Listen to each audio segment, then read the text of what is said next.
Winter brings to mind a time of gathering of family and friends to celebrate the holidays. It's the season to cozy up to a warm fire and sip cocoa. Well, what could be better on a cold winter day than to sit and stitch a lodgepole pine quilt for festive holiday decor? Oh, this is the perfect, charming country quilt in scarlet red, forest greens, checks, and sage.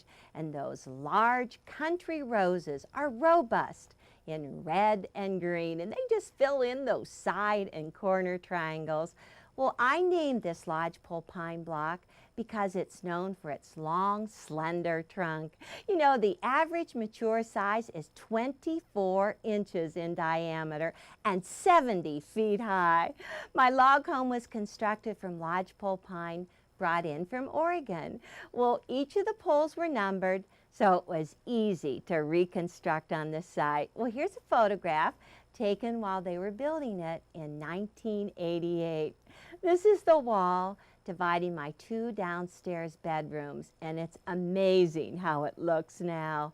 Now in this photo, this is the wall right behind me. The photo was shot from inside looking down the hall out this front door. You can see the stack of lodgepole pine making up the outside wall. Well, this forest looks like it was set in the fall. Now, even though the forests have sparse understories because of the tall trunks, they still provide important cover for deer and elk hiding among the trees. Oh, I can just imagine them lurking about. And this quilt is beautiful with its striped border and mitered corners. Well, when the lodgepole pines mature and die, they turn orange color. Well, my friend Sue captured that moment with this wall hanging. She used various batiks, one for each tree, and she made all the branches the same in each block. She even miniaturized the trees to a cute 6-inch finished size. Well, Sue set the blocks in this lodgepole pine together with batik, side and corner triangles. But you can set the blocks together with background fabric and hide some birds or other wildlife among the branches. So join me. Let's go on the hunt.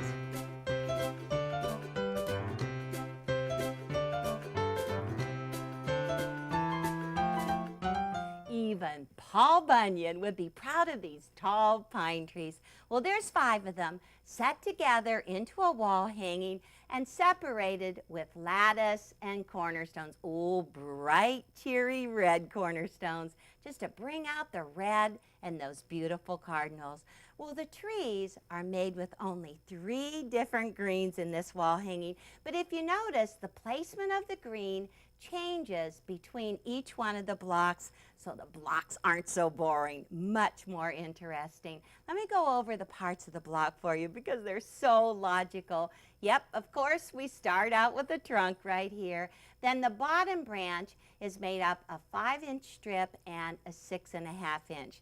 Now on the ends of the middle branches, we add 2-inch background strips. They're still the same though, 5 and 6.5. And then the top branches have 3.5-inch background strips added.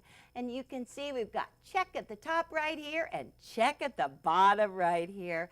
Well, I used the same background in the tree, in the lattice, in the side triangle, and the border, so that those cardinals have great nesting areas, and then wonderful loopy machine quilting throughout. And the crowning touch, oh, red binding. Ooh, I love red.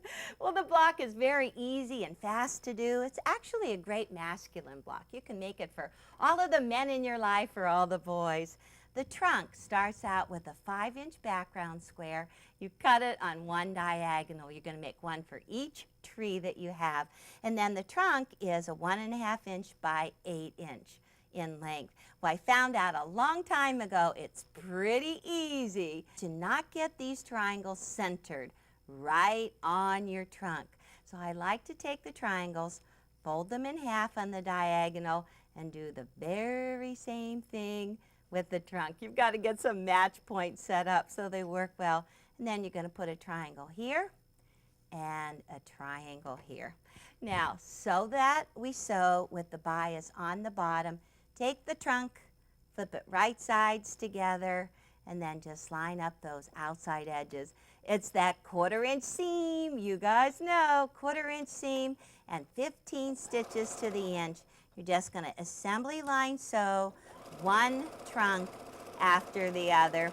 Now you have the bias on the bottom so it doesn't stretch as you sew.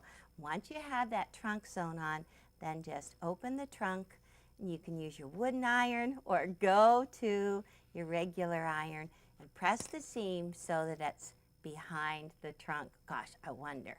Now, if we had a whole big old lodgepole pine, how many wooden irons could we make? There would be a ton of them. I love the husbands that go down in their basements and make all of these wooden irons. They run up and they say, "Here, honey, here's your wooden iron." And they say, "I don't know how you're going to plug it in, but here it is." And that's it for the trunk. Just cut that thread, and once again, you're going to press your seam towards the trunk. So put the trunk on the top, open, and press in like this. Get it nice and flat. Perfect. Now, this was oversized. I do like to make most of my things oversized because then I square them up to the perfect size. It's just a little larger than 5 inches. So the 6 by 6 square up ruler is the best one to use. Put the diagonal line right down through the trunk, and then make sure you have it centered so you can trim away. We're going to square this back to 5 inches. So 2 sides, trim, get rid of it. Then pick up the patch and turn it, but not the ruler. And this time put 5 inches right along the outside edges. Oh, perfect. Oh, better get that straight. Got it just a little bit crooked going down along there. Okay, trim the last 2 sides, and that's it. Got a trunk ready, make one for each one. Now, the tree comes from the 3 different greens for the wall hanging or the lap robe. Now, this one is only 5 inches wide, and this one is 6.5. These are the bottom branches. This is the best part. There's no sewing in these branches. Now, if you have just like 7 to 10 inches, you have enough for the whole wall hanging of each of the 3 fabrics. Okay, that's the bottom branches. I'm just going to set those aside. Now, the middle branches are still the 5 inches wide, but on the end, you're going to take a 2-inch background strip and sew it on the ends of the 5-inch and on the ends of the 6.5-inch. Let me just take those and I'll just get started and show you how that looks. You're just going to put this, put the tree on the left, put the strip on the right, flip it right sides together. This is the best in assembly line sewing. You're just going to quickly sew that strip down one side and then just grab up the second. Assembly line sew right along there. And then to press, you're going to just go ahead and take this. You'll put your branch on the top, open, and just press your seam towards the branch. You can use your wooden iron or your regular iron. So that's exactly what it looks like. Seam pressed towards the tree. Now, I've got the 5-inch and the 6.5-inch for the middle with the 2-inch.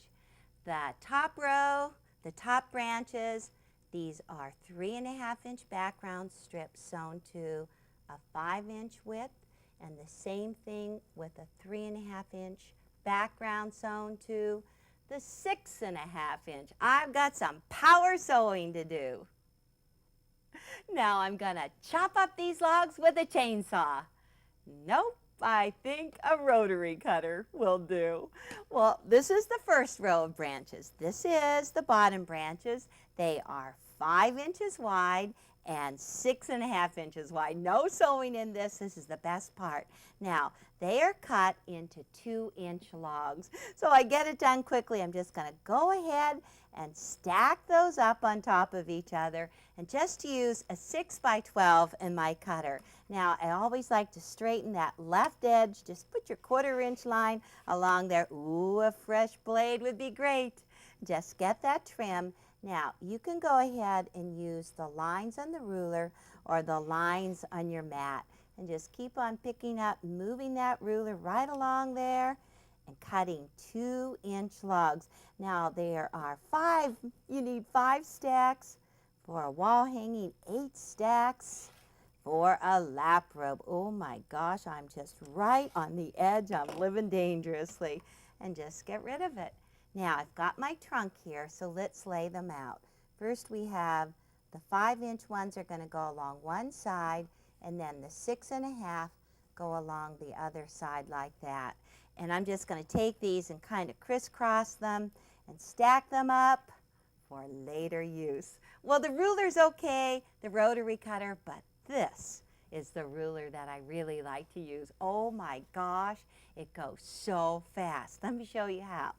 This is the middle branches. They're 5 inches with the 2-inch background on the top. This is the 6.5 inch with the 2-inch branches. Just stack them up just like we did. Ooh, a sharp blade is good.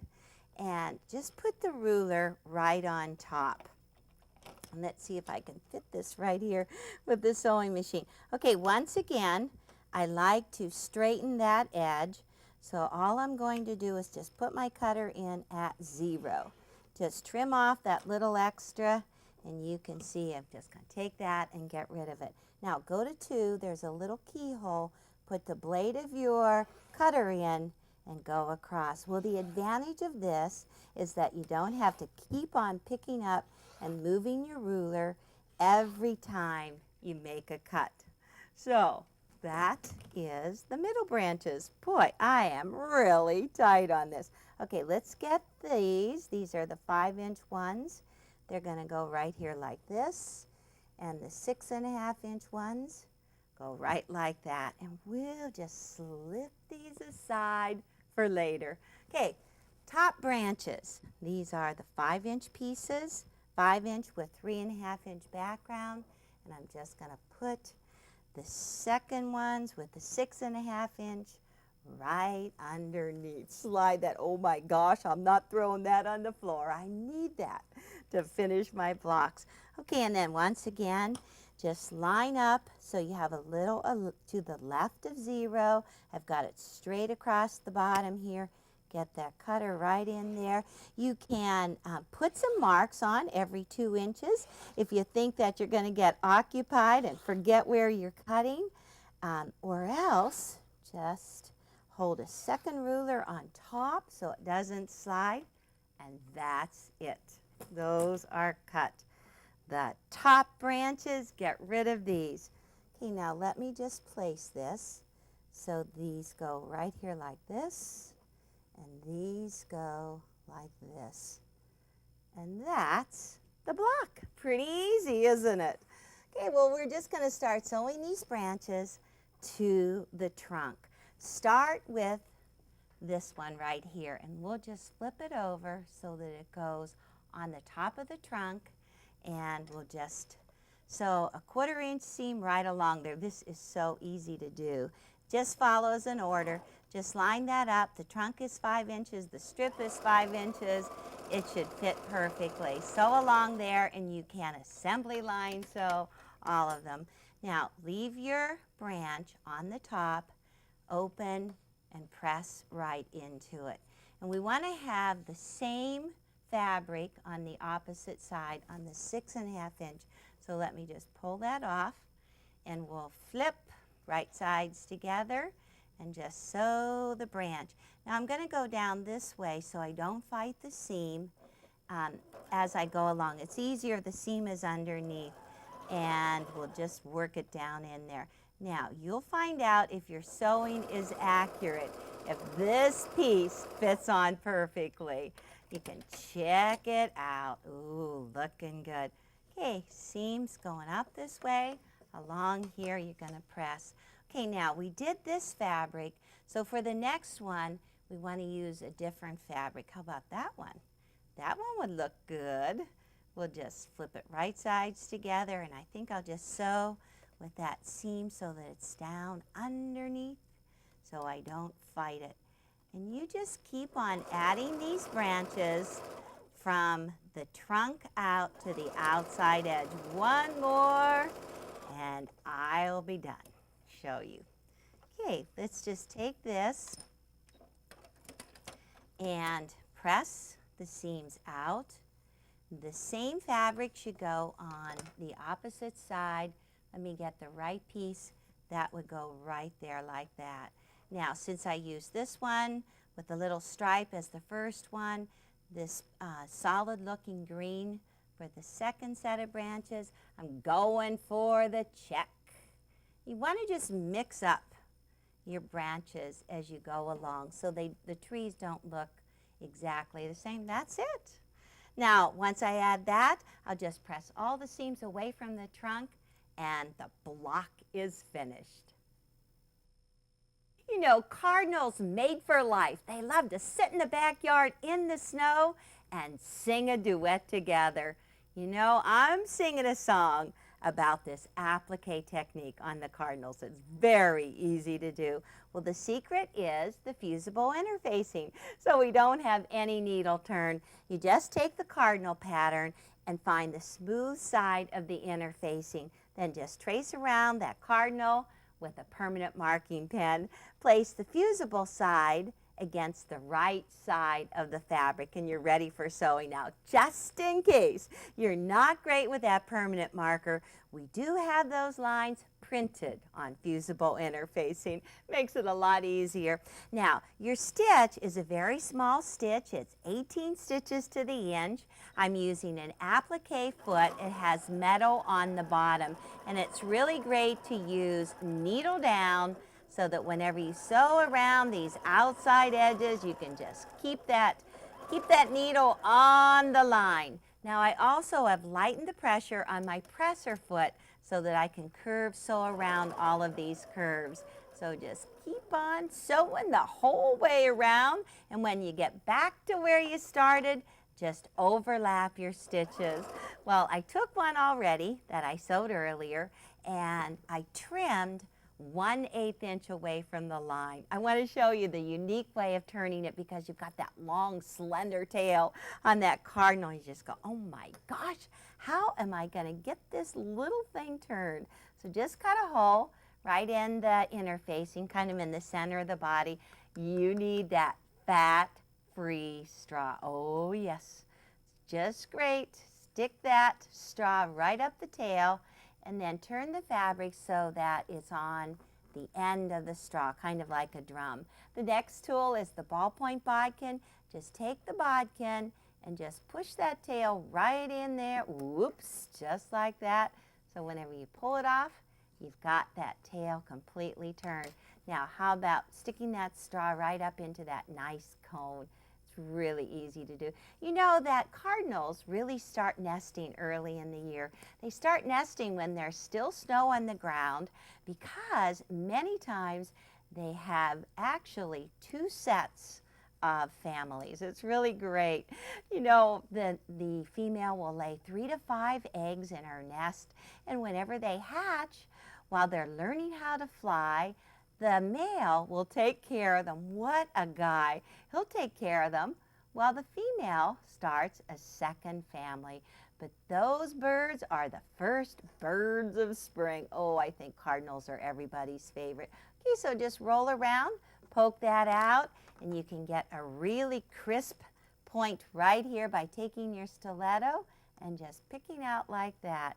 Now, the fusible is on the back side, so you don't want to take it to the iron just yet, but you go ahead and use your wooden iron and you can press those edges like that.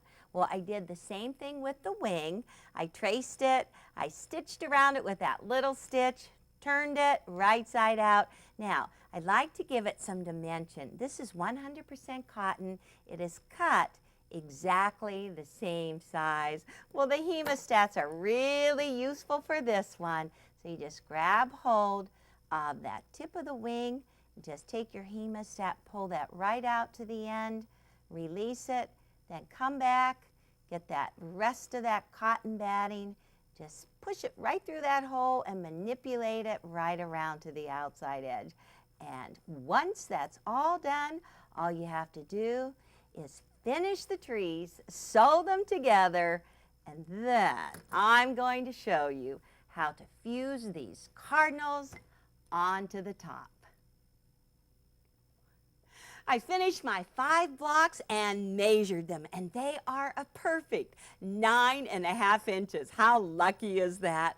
Well, next I laid them out on my design wall. They are on point. This is diagonal row 1, 2, and 3. Next I took my 2.5-inch strips for lattice and cut them into 9.5-inch strips. They're ready to go. I have these bright red 2.5-inch cornerstones. You need 12 of those. Now the first thing that you want to do is sew your lattice to the opposite sides of the top block, just like this. Well, this fabric on here is called headliner. So that fabric just sticks right on there. It's the top block and then to the bottom block, both sides of it. Well, I need to go sew these lattice on, press my seams towards the lattice, and I'll show you how to go on.